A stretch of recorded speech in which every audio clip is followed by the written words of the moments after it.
Hello, it's Lou Collins and I'm here with another Craft World downloadable template for you. Today we're going to be looking at a handbag shaped card.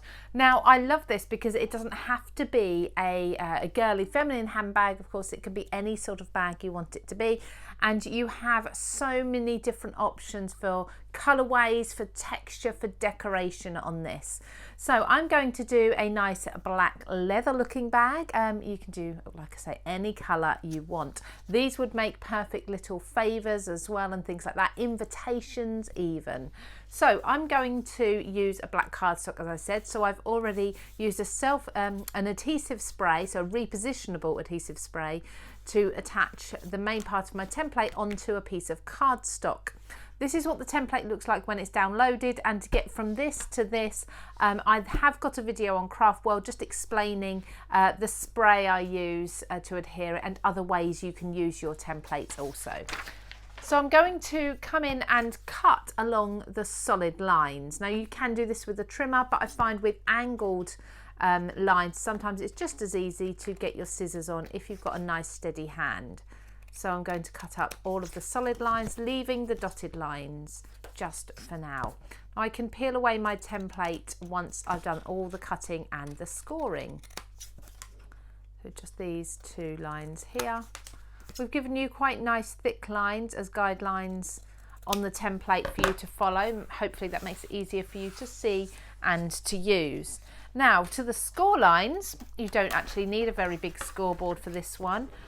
Most people only have one or two scoreboards, so whichever you have at home. I'm using a little one today.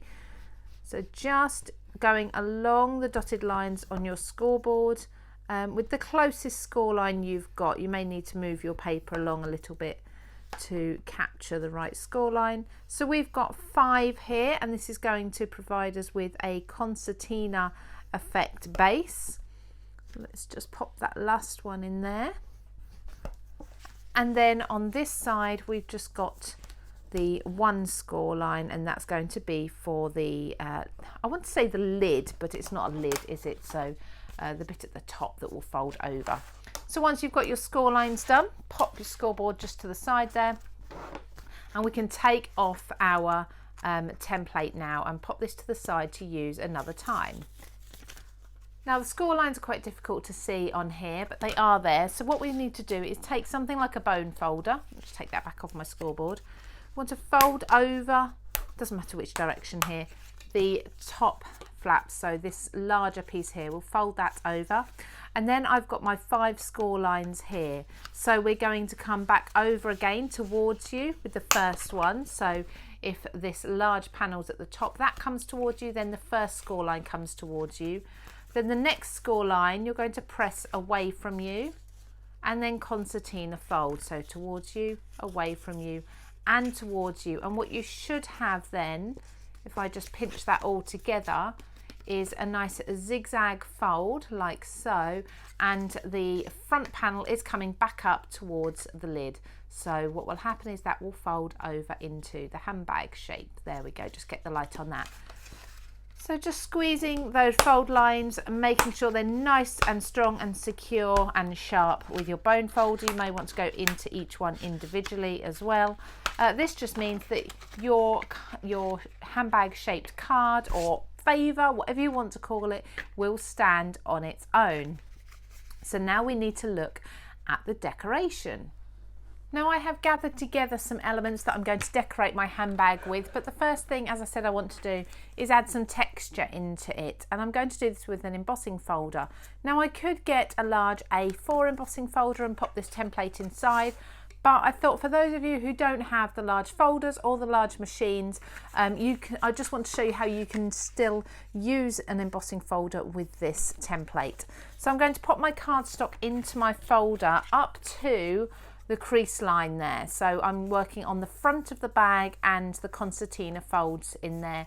The rest of it is just hanging out of the back. It doesn't matter what pattern embossing folder you use, that's entirely up to you.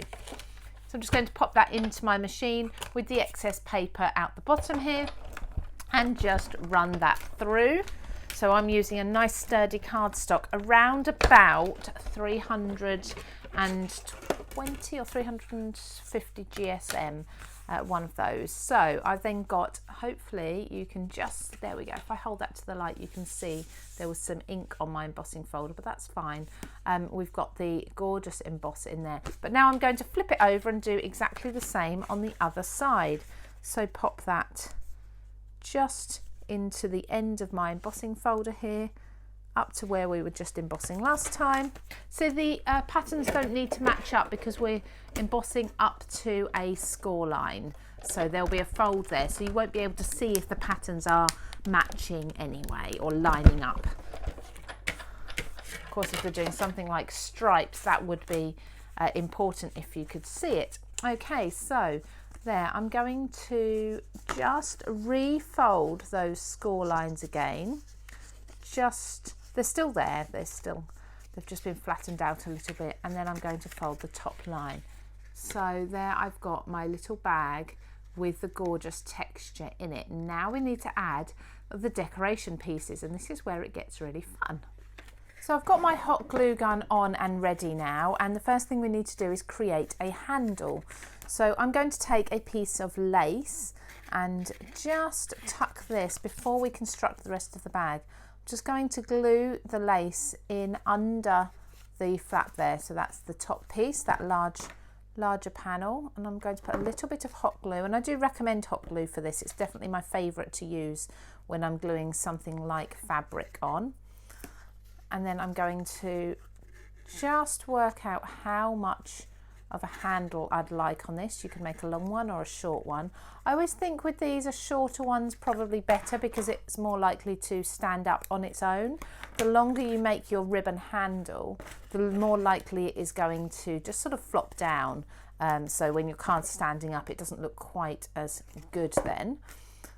So I've cut that to size, and then I'm just going to use my hot glue to pop the other end in under there. So this will all be hidden, and if you wanted to, you could cut yourself a second template or second card using that template that we had to line the inside with a pretty pattern paper that coordinates with the front. That would be lovely. Now I'm also going to replicate this lace on the bottom of this panel here. Okay, so then you'll really be able to see it. So this time I'm going to run the glue along the edge there on the inside. I'm going to take my lace, the same lace as I used for the handle, and I'm going to place that on, overlapping the edges just a little. There we go. And hot glue really does take only seconds to dry. And then I'm going to use these scissors to cut that nice and neatly. Now, if you're wondering how to stop your ribbon or your lace from fraying, you can just apply a small amount of wet glue to the ends to seal them. That's usually a good way of doing it. So I'll do that in a little while. So there's my lace, and now you can clearly see how that handbag is starting to come together, and it's starting to look really pretty. Now I've also got some wooden buttons here. Now these are absolutely gorgeous. They came in a Papercraft Society box, and I find I'm using them all the time. I believe it was Claire Rowland's Christmas one. I'm not sure if it's still available. And that is going to just sit on there. So for a really smart little fastening, it's not actually going to hold the bag closed. You could make a real fastening that will do that.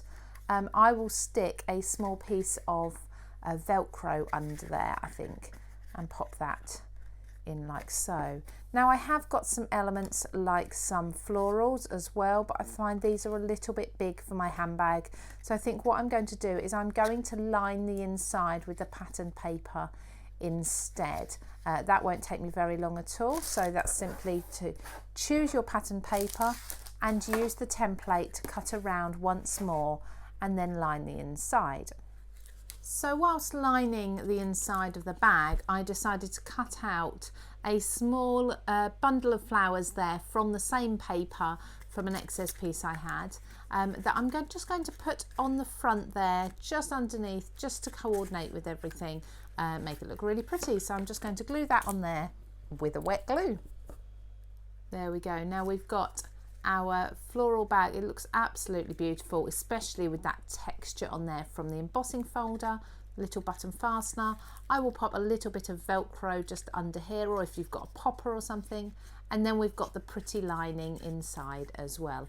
A really simple handbag card made using the Craft World template.